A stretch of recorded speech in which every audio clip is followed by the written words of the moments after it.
Bonjour, je m'appelle Martin Séguin et aujourd'hui nous allons parler électricité.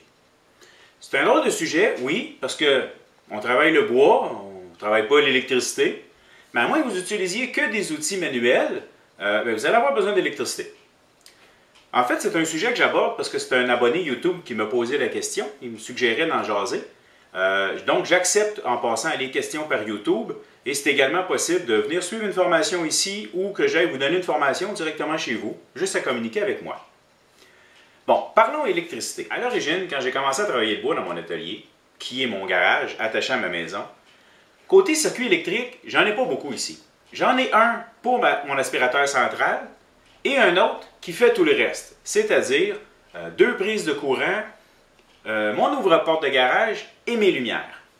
C'est un circuit de 15 ampères, ce qui n'est pas beaucoup. Il y a toujours moyen de s'arranger, mais je vais vous donner quelques petits trucs et comment que ça fonctionne. Un soir que je suis en train de travailler le bois, à mes tout débuts, je suis sur le banc ici avec l'aspirateur branché dessus et pendant que je fais ma coupe, le morceau est un peu plus épais, fait que mon moteur se met à forcer. Boum! Plus de couvoir. J'ai fait sauter le disjoncteur. Ce qui fait que le bandit arrête, l'aspirateur arrête, mais les lumières arrêtent. Donc le gars, il arrête. Je suis parti, j'ai tout rebranché ça et c'est là que j'ai trouvé aussi que il faut s'arranger dans ce temps-là si on a au moins deux circuits pour mettre l'outil sur un et l'aspirateur sur l'autre. Il faut tenir compte aussi de l'énergie que les lumières demandent. Bon, maintenant comment ça fonctionne? Ce que vous devez savoir, c'est qu'un disjoncteur de 15 ampères sur le 120 volts peut fournir 1800 watts. Donc, c'est 15 fois 120 égale 1800. Il peut nous fournir 1800 watts. Au-dessus de ça, c'est là qu'il va débarquer. J'en profite également pour vous dire que justement, la puissance que vous consommez en watts, c'est ce qui fait votre facture d'électricité. On est facturé un certain nombre de sous par le nombre de 1000 watts, c'est-à-dire 1000 watts pendant une heure, 1 kWh, multiplié par le nombre de sous demandés, donne la facture qu'on paye au niveau de l'électricité.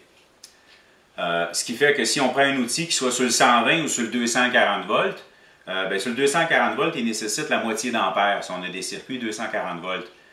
Ce qui fait que si on nécessite la moitié d'ampères, le calcul en nombre de watts est le même, ce qui fait que la facture électrique est identique. Donc lorsque vous faites votre planification électrique, à savoir vos outils, comment vous les branchez et sur quel circuit, il faut tenir compte du nombre d'ampères de chacun des outils.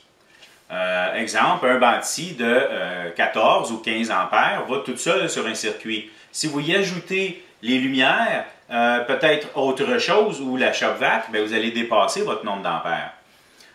Ou encore, un dépoussiéreur de 14 ampères ne peut pas être sur un circuit qui contient bien d'autres choses. C'est toutes des choses à tenir en considération. Moi, ce que j'ai fait, je me suis amené un circuit supplémentaire avec un fil de bon calibre de 20 ampères. Donc, j'ai une prise de 20 ampères dans mon garage sur lequel j'y branche mes gros outils, comme mon bâti qui, lui, requiert 18 ampères.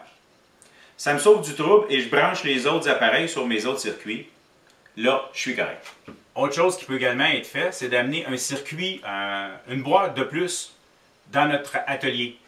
Ce que j'ai ici est une boîte supplémentaire où est-ce que j'ai amené 40 ampères. Ça peut être plus, ça peut être 60, ça peut être 100, ça dépend de ce que vous avez disponible. Donc, vous achetez la boîte et le fil adéquat. Ça prend un breaker double, une prise double dans la boîte centrale. Et ici, ça nous amène un bon nombre d'ampérages qu'on peut redistribuer sur des plus petits disjoncteurs, sur le 240 ou sur le 120, à des outils, à des prises adéquates. On voit qu'avec une boîte supplémentaire, c'est très pratique parce qu'on peut se mettre des prises de différents ampérages exactement rendues à nos outils. Bon, l'installation de cette boîte-là et des prises, on fait affaire avec un électricien qualifié. Bon, je pense que j'ai fait le tour du Parlons électricité. J'espère que vous avez apprécié. Merci. Si vous appréciez ce que je fais, je vous invite à vous abonner à ma chaîne YouTube. C'est le petit bouton « S'abonner » dans le bas de l'écran. Vous pouvez également me suivre sur ma page Google+, ou encore mon compte Twitter. Vous pouvez également me lire sur le site parlonsoutils.com, site où j'y fais des bancs d'essai sur les différents outils utilisés. Enfin, vous pouvez également me faire un don à mon compte PayPal.